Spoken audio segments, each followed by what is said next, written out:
Hello students, let us begin with part 2 of encapsulation, that is how can we implement this encapsulation in our programming. Let us understand encapsulation practically with the help of an example. Here employee is the class name having two instance variables id and name, id of integer type and string name of string type. Here in the same program we have another class change and it is having access specifier public with a main method defined in it. As you can see, the definition of main method employee e1 is equal to new employee. Here, as both id and name are the local variables and they have no access specifier associated with these, means they have default access, as well as employee class has also default access.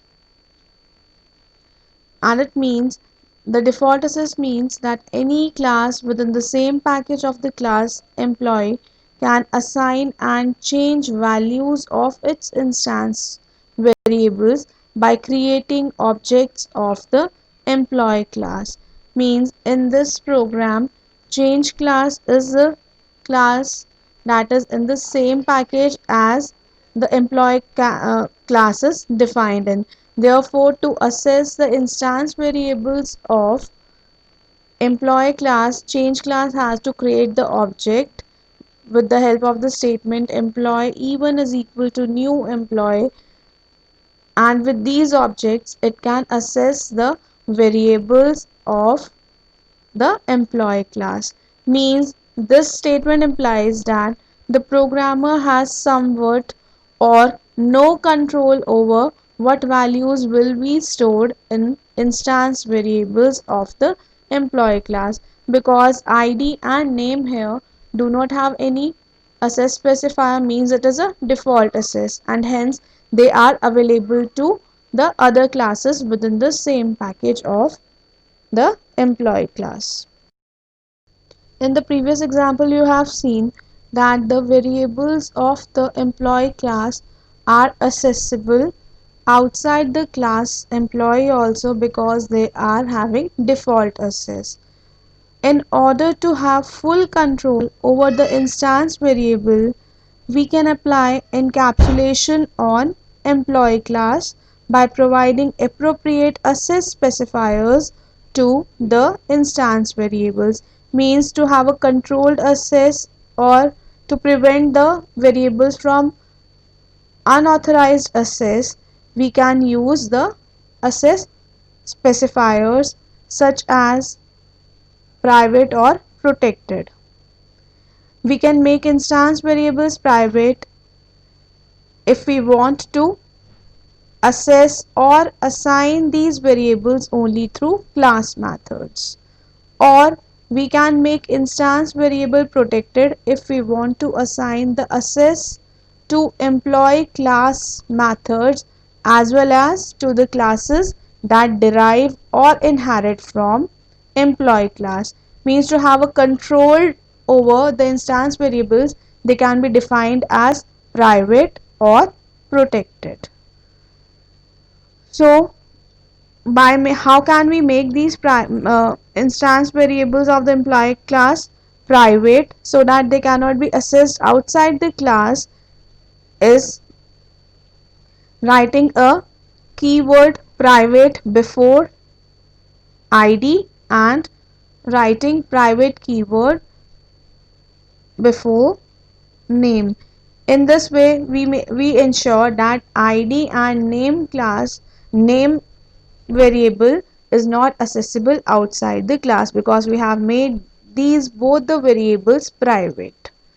Now, as a programmer, we would also ensure that the value of these private members like the variables id and name, are to be accessed or set. Means we have made these variables private. Now we have to see that whether we have to set the values of id and name variable or we can retrieve the values of these variables. Now, to set or assess the values of the member variables, we have broadly two categories of methods. One is known as assessor method and other one is known as mutator method. And the third category is also manager method. But the work for the manager method is just to deal with initializing the objects of the class, that is constructors, which we have to do in the upcoming classes. So basically we have two types of methods to set or assess the values, and these methods are known as assessors or mutator methods. Now let us discuss about the assessor methods first. The methods that retrieve the data of fields are called as assessors. Retrieve means assessing the values. So these methods are known as assessor methods. The data can be assessed but not changed, and this means only we have only the reading permissions in this method. We cannot make changes in the values of the variables. Next is the name of an assessor method starts with the word get. Means assessing means to get something or to retrieve something. Therefore, the name of the assessor method begin with the get keyword. So get name here is the assessor method, and it is just giving you something, getting the values. So it is having return statement in its definition. It will only make you to retrieve the things, to get the things. You cannot change the things in these methods, so it will be having only return statement. Next is the methods that modify the data of fields are called mutators. Means the methods that can help in changing the values of the instance variables are known as mutators. At mutating means changing the values. So the name of a mutator method starts with the word set.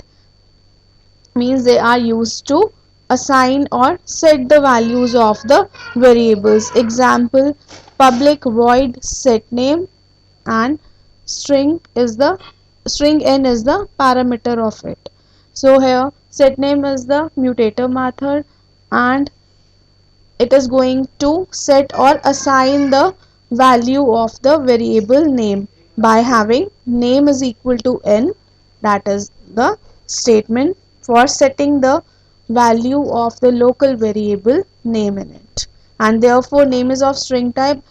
And mind one thing also, that name here is of string type in the previous example is equal to n both the variables should be of same data type. Name is of string type and n is of string type, as we are assigning the string value to the name variable. Now why do we need assessor and mutator methods? Using these methods we can ensure that data is changed in a desired manner through a mutator method, because as we know that mutator is for changing the values. And if we want to know the current value of a private data member, we can get it through an assessor method. So these are the two benefits of having assessor and mutator methods in a program. So whenever a variable is declared as private, we have to use these method to have a to assess the values or to read the values of the mutator methods. Before starting with this example, I must tell you that mutators are also known as setter methods and assessors are known as the getter methods. Now let us start with this example. One Providing public setter methods to assign or change the values of instance variable. We have seen that integer id and string name, here both the variables in id and name were declared private to have a controlled access. So in order to set the values using the setter methods, we can add set id method and set name method in the employee class, and we must declare both these methods as public so that they can be accessed from outside the class. Here id is equal to id val means we are assigning or setting the value of id as id val, and in the set name method we are setting the value of name as name val by using the statement name is equal to name val. And one thing more, that here name is equal to name val must be of same data type, and in the above set id method id is equal to id val, they must be of the same data type as of integers. Now one question arises that why do we need to specify public in front of setter methods? Because these are the methods that will be helpful in providing the controlled access to the private methods. So to provide the controlled access, we need to declare both these methods as public. Next is providing public getter methods to read or obtain the values of the private data members. The first half of this example is same as that we have done in the previous setter methods. Now the definition of getter method. See public int get id. Here public is the access specifier for the getter method. Get id, int is the return type of this get id method, because in this statement I have told you earlier also that the getter methods have a return statement, and in this example it is returning the value of id, and id is of integer type, therefore we have written public int get id as it is returning the integer value.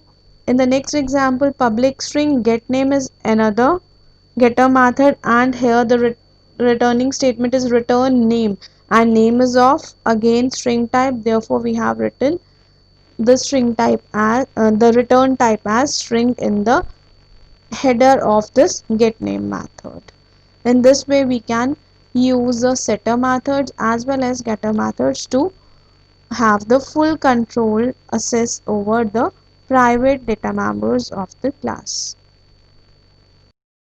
Next is how can we make use of main method to call assessors and mutators? See, the definition of the class employee will remain same as in the immediately previous example. Next, one definition of change class is also there, and it is having one main method, and the definition of the main method is employee e1 is equal to new employee, means we are creating the object of the employee class, so as we have to assess those methods of the employee class. And how can we assess these methods? With the help of dot operator, object name dot operator, and the name of the method we want to assess. Here e1 dot set id minus 1 is a function call statement to set id method of the employee class. E1 is the object that we have created, means we are setting or assigning the value of id as minus 1. Next is e1 dot set name, we are setting the name of this as of the name as blank statement of the object e1 of employee class. Again we are creating a new object e2 of employee class, and we are making a call to set id method like e2 dot set id. Here the object e2 having the variables id and set name will have the values 102 and Anuj, as we have called the method set name with the help of object e2 dot set name Anuj. Fine, we have assigned the values using the setter methods. Next, how we can get the values? of these methods using the get id and get name method. First is e2 dot get id will get the value of id of the object e2, means e2 dot get id will print the value 102 because we have set the value of id using e2 as 102. Had it been e1 dot get id, though the returned value was minus 1. Next is e2 dot get name. As we have set the value of the name using e2 as Anuj, so it will give you Anuj. Next is the advantages of encapsulation. First is data hiding. The encapsulation enables the programmer to hide the desired data by making it private, as we have discussed it, means it will provide you a controlled access. Next advantage is implementation of logics are hidden. What is going on behind the scene is completely hidden from the user when we use encapsulation.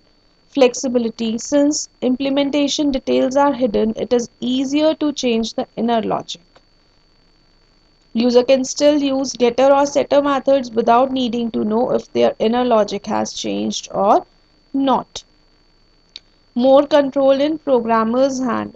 With Java encapsulation, a programmer has full control over which values are allowed via setters, and also he or she can make the data as read only or write only as per requirements. So these are the advantages of encapsulation. Thank you.